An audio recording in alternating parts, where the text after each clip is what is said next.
ಈಗ ನಗರ ಪಾಲಿಕೆ ಆಗಬೇಕು ಅಂದರೆ 3 ಲಕ್ಷ ಜನ ಇರಬೇಕು. ನಮ್ಮ ಮಾನ್ಯ ಶಾಸಕರು ಬಹಳಷ್ಟು ನನಗೆ ಆಗ್ರಹ ಮಾಡ್ತಾ ಇದ್ದಾರೆ, ಮಹಾನಗರ ಪಾಲಿಕೆ ಮಾಡಿ ಅಂತ. ಮಹಾನಗರ ಪಾಲಿಕೆ ಮಾಡಬೇಕು ಅಂದರೆ ನಾನು ನಿಜಾನೇ ಹೇಳೋದು, 3 ಲಕ್ಷ ಜನ ಇರಬೇಕು. 3 ಲಕ್ಷ ಜನ ಸೆನ್ಸಸ್ಸಲ್ಲಿ ಬಂದರೆ ಮಾತ್ರ ಮಹಾನಗರ ಪಾಲಿಕೆ ಮಾಡೋದು. ಆದ ತಕ್ಷಣ ಮಾಡಿಕೊಡ್ತೀನಿ. ಅಕ್ಕಪಕ್ಕ ಸೇರಿಸಿದ್ರು 3 ಲಕ್ಷ ಪ್ಲ್ಯಾನ್ ಮಾಡಿದ್ದೀವಿ.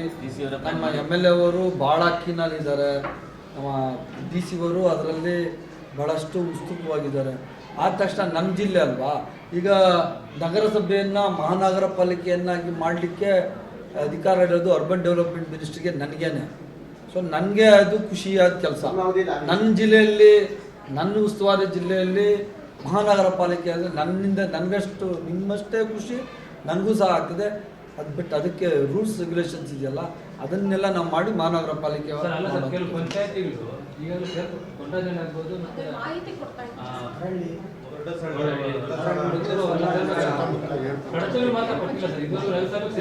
ಒಂದು ಅರ್ಥ ಮಾಡ್ಕೊಂಡ್ರೆ 3 ಲಕ್ಷ ಜನ ಇರ್ಬೋದು. 7 ನೀವು ಗ್ರಾಮ ಪಂಚಾಯತಿಗಳು ಸೇರಿಸಿದ್ರು ಸಹ 3 ಲಕ್ಷ ಆಗಲ್ಲ. ನರಸಾಪುರ ಅದನ್ನೆಲ್ಲ ಸೇರಿಸ್ಕೋಬೇಕಾಗ್ತದೆ. ಸೇರಿಸಿ ಮಾಡೋವಂಥ ಕೆಲಸ ನಾನು ಮಾಡ್ತೀನಿ. ಸ್ವಲ್ಪ ಟೈಮ್ ತಗತ್ತೆ. ಈಗಾಗಲೇ ನಗರಸಭೆಗೆ ಏನು ಕೊಂಡ್ರಾನಹಳ್ಳಿ ಆಗ್ಬೋದು, ಸಂಗನಹಳ್ಳಿ ಈ ಕಡೆ ಭಾಗ ಏನು ನಗರಸಭೆಗೆ ಸೇರಿದೆ, ಆಸ್ತಿಗೆ ಸಂಬಂಧಪಟ್ಟಂಗೆ ದಾಖಲೆಗಳು ಸಂಪೂರ್ಣವಾಗಿ ನಗರಸಭೆಗೆ ಬಂದಿಲ್ಲ. ನಗರಸಭೆಗೆ ಇನ್ನೂ ಟ್ರಾನ್ಸ್ಫರ್ ಆಗಿಲ್ಲ. ಅದು ಒಂದು ಖಾತೆ ಹೇಳ್ತೀನಿ CEO ಅವ್ರಿಗೆ ತರ್ಸ್ಕೊಂಡು ಫೈಲು ನಾನು ಸೋಮವಾರನೇ ನೋಡ್ತೀನಿ. ಸೋಮವಾರ ನೋಡಿ ಯಾವ್ಯಾವ್ದು ಆಗಿಲ್ಲ ಅಂತ ನೀವು ಎಲ್ಲ ನನಗೆ ರಿಪೋರ್ಟ್ಸ್ ಕೊಡಿ. ನಾನು ಆಮೇಲೆ ನಮ್ಮ ಕೋಲಾರ ನಗರಸಭೆ ಇನ್ನೂ ಪರಿಪೂರ್ಣವಾಗಿ UGD ಕೂಡ ಕ್ಲಿಯರ್ ಆಗಿಲ್ಲ. ಮಾಡಿಸ್ತಾ ಇದ್ದೀವಿ. ಈಗ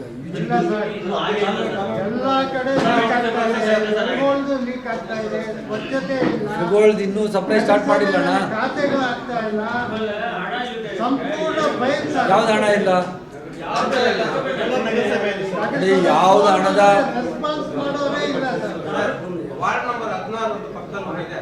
ಅಲ್ಲಿ ಇವತ್ತವರೆಗೂ ಅದು ನಮ್ಗೆ ನಗರಸಭೆ ವ್ಯಾಪ್ತಿಯಲ್ಲಿ ಬರ್ತದೆ. 16 ವಾರ್ಡ್ ಅಂತಾರೆ, ಒಂದು ಚರಂಡಿ ಇಲ್ಲ, ಒಂದು ಲೈಟ್ ಇಲ್ಲ. ನೋಡಿ, ಒಂದು ಮಾತು ನಿಮ್ಗೆ ಹೇಳಕ್ಕೆ ಇಷ್ಟಪಡ್ತೀನಿ. ಈಗಲೇ ಶುರುವಾಗಿರೋ ಸಮಸ್ಯೆಗಳೆಲ್ಲ ಇವೆ. ಭಾಳ ದೀರ್ಘಕಾಲದಿಂದ ಸಮಸ್ಯೆಗಳಿದ್ದಾವೆ. ನಾನು ಮಂತ್ರಿಯಾಗಿ 7 ತಿಂಗಳಾಗಿದೆ. ನಮ್ಮ ಮಂಜು ಸ್ವಲ್ಪ ಸಮಯಾವಕಾಶ ಹಿಡಿತದೆ. ಬರೋಷ್ಟು ದುಡ್ಡೆಲ್ಲ ತಗೊಬರ್ತಾ ಇದ್ದೀವಿ. ನೋಡಿ, ಯರಗೋಳ್ದು ಅದು ನೆನೆಗುದಿಗೆ ಬಿದ್ದುಬಿಟ್ಟಿತ್ತು ಕೆಲಸ. ಆ ಮಿಸ್ಸಿಂಗ್ ಲೈನ್ಸು ಅವೆಲ್ಲ ಏನೂ ಮಾಡಿರಲಿಲ್ಲ. ನಾನು ಮಂತ್ರಿ ಆದ ತಕ್ಷಣ DC-ಗೆ, ನಮ್ಮ ಇಲಾಖಾ ನಮ್ಮ ಕಾರ್ಯದರ್ಶಿಗೆ ಗಲಾಟೆ ಮಾಡಿ ಹಗಲು ರಾತ್ರಿ ಕೆಲಸ ಮಾಡಿ ಅಂತ ಹೇಳಿ ಅದನ್ನು 4 ತಿಂಗಳಿಗೇ ಮಿಸ್ಸಿಂಗ್ ಲೈನ್ಸು ಅದೆಲ್ಲ ದುಡ್ಡು ಕೊಟ್ಟು ಫೈನ್ ಮಾಡಿ ಸ್ವಲ್ಪ ಸಮಯ ಕೊಟ್ಟರೆ ಎಲ್ಲ ಮಾಡ್ತೀವಿ. ಈಗ ಏನಿದು ನಾವು ನಮ್ಮ ಸರ್ಕಾರ ಬಂದ ಮೇಲೆ ಶುರು ಆಗಿರುವಂತಹ ಸಮಸ್ಯೆ ಅಲ್ಲ, ದೀರ್ಘಕಾಲದ ಸಮಸ್ಯೆಗಳಿದ್ದಾವೆ. ಈ ಸಮಸ್ಯೆಗಳೆಲ್ಲ ಪರಿಹಾರ ಮಾಡಲಿಕ್ಕೆ ನಾನು 100% ಟ್ರೈ ಮಾಡ್ತೀನಿ. ಅತಿ ಹೆಚ್ಚು ಅನುದಾನವನ್ನು ಕೋಲಾರ ಜಿಲ್ಲೆಗೆ ನನ್ನ ಇಲಾಖೆಯಿಂದನೂ ಕೊಡ್ತೀನಿ, ಮುಖ್ಯಮಂತ್ರಿಗಳ ಹತ್ರನೂ ತಗೊಬರ್ತೀನಿ. ಈ ಬಜೆಟ್ ಆದಮೇಲೆ ಈಗ ನಮ್ಮದು ಮುಂಚೆ ಮಂಡನೆ ಮಾಡಿದ್ದು ಪೂರ್ಣಾವಧಿ ಬಜೆಟ್ ಅವ್ರು ಮಂಡನೆ ಮಾಡಿದ್ದು. ಸೊ ಅದರಿಂದ ಇಂಟ್ರೀಮ್ ಬಜೆಟ್ ನಾವು ಮಂಡನೆ ಮಾಡಿದ್ದು. ಈಗ ಈ ಬಜೆಟಲ್ಲಿ ಸ್ವಲ್ಪ ಹಣ ಇಡಿಸ್ತೀವಿ. ಅದಾದಮೇಲೆ ನಮ್ಮದು ಏನು ದುಡ್ಡು ಉಳಿತಾಯ ಇರ್ತದಲ್ವ, ಸರ್ಕಾರದಲ್ಲಿ ಉಳಿತಾಯ ಆಗುವಂಥ ಹಣನ, ಹೈಯೆಸ್ಟ್ ಹಣನ ತಗೊಂಡ್ಬಂದು ಕೋಲಾರ ಮತ್ತೆ ನರಸಾಪುರದಲ್ಲಿ ಇಂಡಸ್ಟ್ರಿ ಜಾಸ್ತಿ ಆಗಿದೆ ಸರ್, ಜನಸಂಖ್ಯೆ ಕೂಡ ಜಾಸ್ತಿ ಆಗಿದೆ. ಕೋಲಾರ ಟೌನಲ್ಲಿ ವೆಹಿಕಲ್ಗಳು ಜಾಸ್ತಿ ಆಗಿದೆ. ಆ ತಕ್ಕಂಗೆ ರಸ್ತೆ ಅಗಲೀಕರಣ ಆಗಿಲ್ಲ. ಸುಮಾರು 15 ವರ್ಷ ಹಿಂದ್ಗಡೆ KDA-ಯಿಂದ ಮಾರ್ಕಿಂಗ್ ಆಗಿದೆ ಸರ್, ಎಲ್ಲೆಲ್ಲಿ ಹೋಗ್ಬೇಕಂತ ಹೇಳ್ಬಿಟ್ಟು ಅಂತ. ಯಾಕಂದ್ರೆ ಒಂದು ವೆಹಿಕಲ್ ಅಂದ್ರೆ ಒಂದು ವೆಹಿಕಲ್ ಹಾಕೊಂಡು ಟೌನ್ ಸಿಕ್ಕಿಲ್ಲ ಸರ್. ಅದನ್ನು ನಾನು ಪರಿಶೀಲನೆ ಮಾಡ್ತೀನಿ. ರೋಡ್ ಅಗಲೀಕರಣದ್ದು ನಿಮಗೇನೆ ಗೊತ್ತು, ಎಲ್ಲ ಸ್ಥಳೀಯರು ವಾಸ ಮಾಡೋವಂಥದ್ದು. ಅವರ ಸಹಮತ ಸಹ ನಾವು ತಗೋಬೇಕಾಗ್ತದೆ. ಅವರನ್ನು ಸಹ ನಾವು ವಿಶ್ವಾಸಕ್ಕೆ ತಗೊಂಬಂದು ರೋಡ್ ಅಗಲೀಕರಣ ಮಾಡೋದು ನಾನು ಪ್ರಯತ್ನ ಪಡ್ತೀನಿ. ಅವ್ರಿಗೆಲ್ಲ ಸೇರಿಸಿ ಮಾತಾಡ್ತೀನಿ. ಮಾನ್ಯ ಶಾಸಕರಿಗೆ ಫಸ್ಟು ಹೋಗಿ ಅವ್ರು ಮಾತಾಡಿ ರೋಡು ಅಗಲೀಕರಣ ಆದರೆ ಸಿಗುವಂಥ ಬೆನಿಫಿಟ್ಸ್ ಬಗ್ಗೆ ಅವ್ರಿಗೆ ತಿಳಿ ಹೇಳಿ, ಅವ್ರಿಗೂ ಸಹ ವಿಶ್ವಾಸಕ್ಕೆ ತಗೊಂಡು ರೋಡ್ ಅಗಲ ಯಾವುದಾದ್ರೂ ಮಾಡೋವಂಥ ಅವಶ್ಯಕತೆ ಇದ್ದರೆ ಆ ಕೆಲಸ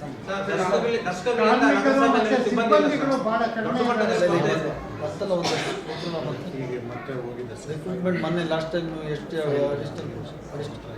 ಅಡಿಷನಲ್ ಕೊಟ್ಟರು ನಗರಸಭೆಗೆ ಬರೆದಿದ್ದೀವಿ. ಈಗ ಇಡೀ ಸ್ಟೇಟಲ್ಲಿ ಎಲ್ಲ ಕಡೆ ಇದ್ದಿದ್ದು. ಕೋಲಾರದಲ್ಲಿ ಈಗ ಒಂದು ಆದೇಶ ಕೊಟ್ಟಿದ್ದೀನಿ ನಾನು, ಯಾರು ಟ್ರಾನ್ಸ್ಫರ್ ಮಾಡಿ ಕೋಲಾರದಲ್ಲಿ ಯಾರು ಚಾರ್ಜ್ ತಗೊಳಲ್ಲ ಅವ್ರಿಗೆ 15 ದಿವಸಗಳು ಕಾಲಾವಕಾಶ ಕೊಡೋದು. 15 ದಿವಸನೂ ಅವ್ನು ಮಾಡಿಲ್ಲ ಅಂದರೆ 14ನೇ ದಿವಸ ಅವ್ನು ಸಸ್ಪೆಂಡ್ ಮಾಡಬೇಕು ಅಂತ ಹೇಳಿ ಭಾಳಷ್ಟು ಜನ ಅಧಿಕಾರಿಗಳು ಟ್ರಾನ್ಸ್ಫರ್ ಮಾಡಿದ್ದೀವಿ, ಬಂದು ಇಲ್ಲಿ ಬರೋದೇ ಇಲ್ಲ ಆಸಾಮಿಗಳು, ಎಲ್ಲ ಓಡೋಗ್ಬಿಡ್ತಾರೆ. ಕಾರಣ ನಿಮಗೆ ಗೊತ್ತಿರ್ತದೆ. ಸರ್, ಈಗ ನಗರ ಭಾಗಕ್ಕೆ ಸಂಬಂಧಪಟ್ಟಂಗೆ ಸರ್ ಪೊಟೆನ್ಷಿಯಲ್ ಗೊತ್ತಲ್ಲ ನಿಮಗೆ, ನಾನೇನು ಇದು ಹೇಳ್ಬೇಕಾಗಿಲ್ಲ. ಅದರಿಂದ ಅವ್ರು ಹೇಳಿದ್ದೀನಿ, ಎಲ್ಲ ಇಲಾಖೆಗಳು ಸಮಾಜ ಕಲ್ಯಾಣ ನೋಡಿ, ಪೊಲೀಸ್ ಒಂದು ಪರಿಪೂರ್ಣವಾಗಿದೆ, ಕಂದಾಯ ಇಲಾಖೆ, ಸಮಾಜ ಕಲ್ಯಾಣ ಇಲಾಖೆ, ಆರೋಗ್ಯ ಇಲಾಖೆ, ನಗರಾಭಿವೃದ್ಧಿ ಇಲಾಖೆ ಎಲ್ಲನೂ ಶಾರ್ಟೇಜ್ ಆಫ್ ಹ್ಯಾಂಡ್ಸ್ ಇದೆ. ನಾನೊಂದು ಆದೇಶ ಮಾಡಿದ್ದೀನಿ, ಕಳಿಸಲಿನೇ ಹೇಳಿದ್ದೀನಿ, ನೆಕ್ಸ್ಟ್ ಯಾರು ಟ್ರಾನ್ಸ್ಫರ್ ಮಾಡಿ ಯಾವನು ಅಧಿಕಾರಿ ಬಂದು ಅವ್ನು ಚಾರ್ಜ್ ತಗೊಂಡು ಕೆಲಸ ಮಾಡಲ್ಲ, ಇನ್ನೊಂದ್ಸರಿ ಅವನೇನೋ ಟ್ರೈ ಮಾಡ್ತಾನೆ ಹೊರಗಡೆ ಹೋಗ್ಲಿಕ್ಕೆ, ಅವ್ನು ಸಸ್ಪೆಂಡ್ ಮಾಡ್ರಿ ಅಂತ ಹೇಳಿ.